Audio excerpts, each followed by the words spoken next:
Hello everybody, it's Mr. Moki Moki back again. Let's do it this week, episode 12. And the duel is finally over. Before I get into it, no, I'm not recording myself. And you see the image right here. It's from I edited it, and I flipped it, and hopefully things don't end poorly for me. But the other images that I'm going to be using today are fan art, and yeah, so I got the idea from Dylan.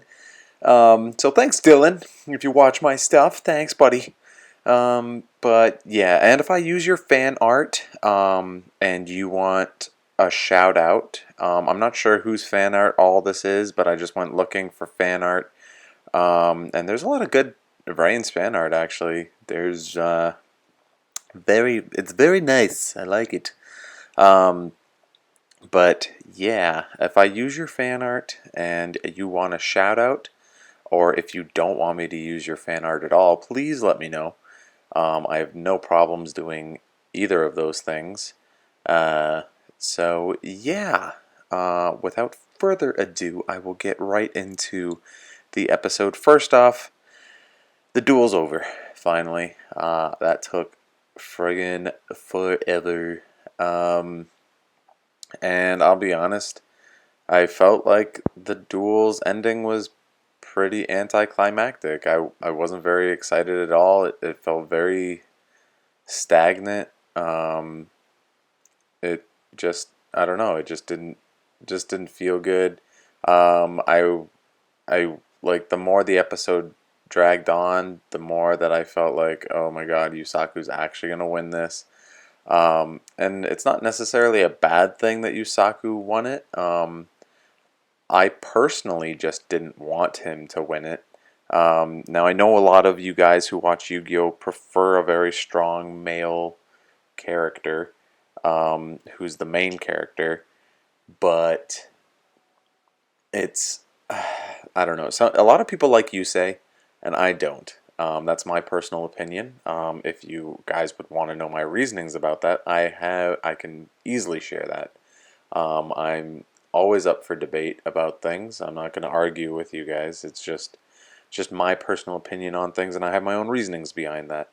I just prefer a character who who when they lose, that it shows that they have vulnerabilities, and that they can overcome those vulnerabilities through character development and future plot points. Um, which is why I liked Yuma so much.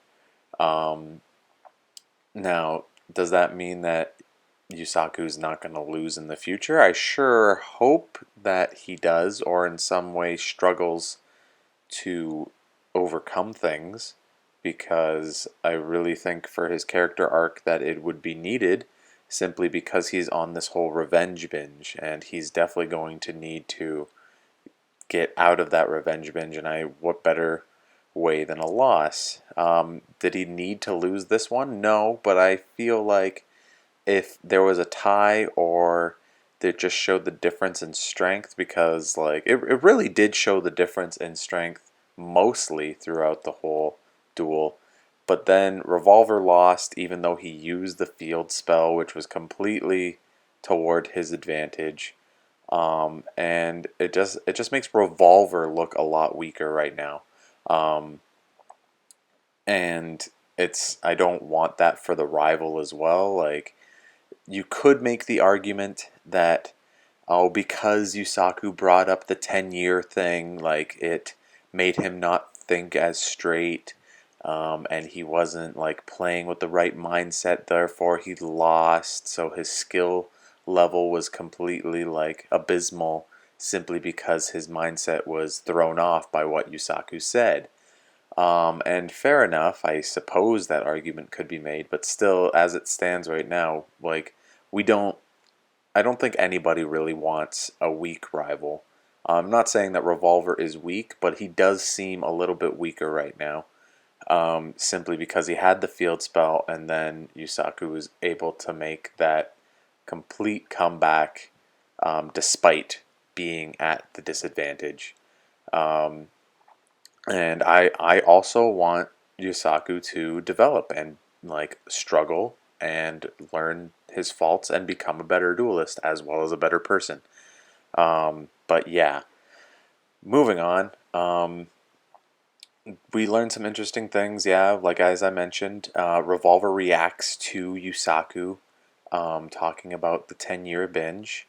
Um, he now does this confirm that Revolver is the person who gave Yusaku courage? I mean, it doesn't confirm it, but it's very likely at this point.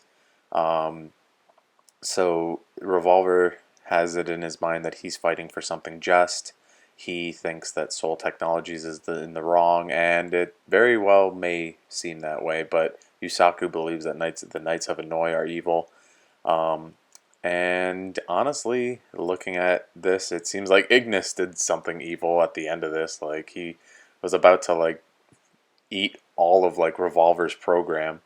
Um, so yeah, it made Ignis look a little darker there. Definitely some secrets hiding behind there. Yeah, I it really makes you want to question Ignis next, and I don't know his whole intentions. If he does have free will, what is his whole goal? What like, I guess just to get his body back. But when he gets his body, it's the whole astral thing actually from Zeal. Because like Astral didn't have his memories and he didn't know what his purpose was. Neither does Ignis. Um, but maybe when they find out his intentions are actually not as good as what we first thought they were. Because Astral, when he regained his memories, he learned that he was meant to destroy the Barian world. And as like the Barians were evil, yeah, for sure, but to destroy and like kill things isn't exactly puts you on the side of justice, you know. And that could be where Ignis falls in this like little gray area, which could be interesting, which could make Yusaku question what he's actually fighting for, which was awesome. Um, and he's definitely questioning about Ignis right now, whether he has free will or what kind of program he is. And I guess we'll learn more about that in the next episode. Um, at the end of it, we learn that the Soul Technologies wants to replace Akira, and replace him with a guy called Katemuri. I think his name is Katamuri, or Katakuri. I'm not exactly sure. You guys can correct me there, but it's definitely interesting because I don't think we've met that character yet, and if we have, I definitely cannot put the name to the face. But that must be some sort of significance because, um, I mean, why would they say it? They did, like, if we did meet him already, you would think that they would show the picture, though if we didn't, then I feel like when somebody says a name, like, so ambiguously, like the watcher has to be like, okay, who the hell is that, right? So, okay, whatever. Anyway, we learn actually. I didn't think this was common knowledge before, but the professor or the doctor or whoever Revolver's with, he calls him father, um, and that was really interesting to me. So, does it mean that his father is locked in Yu-Gi-Oh! Vrains?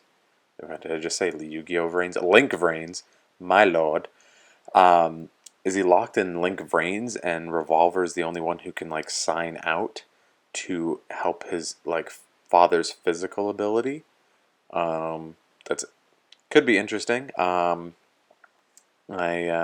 think we need to learn more about that, but that's awesome. Um, but yeah, the more we learn, the more interested that I get. I think like honestly, the weakest part of the episode for me was the duel. It was just like this back and like usually back and forth isn't as bad, but it was just like okay, uh, we expect that like Firewall Dragon's attack is gonna fail because the like we feel it in the climax. We feel we feel when the climax is gonna happen. And like when Firewall attacked, it was just like, no, that's definitely not gonna work. Like I knew it wasn't gonna work. When Encode Talker attacked with 3300 attack, I was like, well, that's not gonna work. The only time where I felt like, oh, maybe this is gonna work is when Decode Talker came back, and I was wrong. I'll accept that I was wrong last week about Decode Talker finishing it. Um, but I guess like because of the opening, I was definitely sure that Decode Talker was gonna be the one to end it. Um, so because like he came back, because Firewall attack, nothing happened. Encode Talker attack, nothing happened. Decode Talker comes back.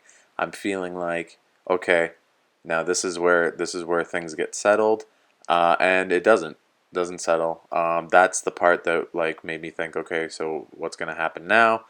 And then yeah, like a trap card in his graveyard that allows him to attack again, and yeah, like because I kind of got that as well, because like why would Yusaku give the attack points to Firewall Dragon unless he had a way to make Firewall Dragon attack again?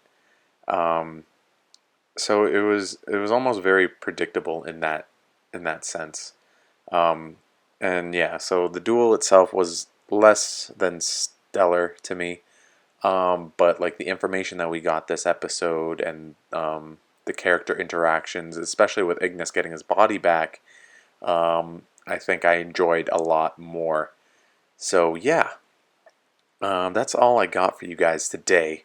If you guys enjoyed it, if you guys have fan art that you would like me to use, or anything, and hopefully I don't get this video taken down.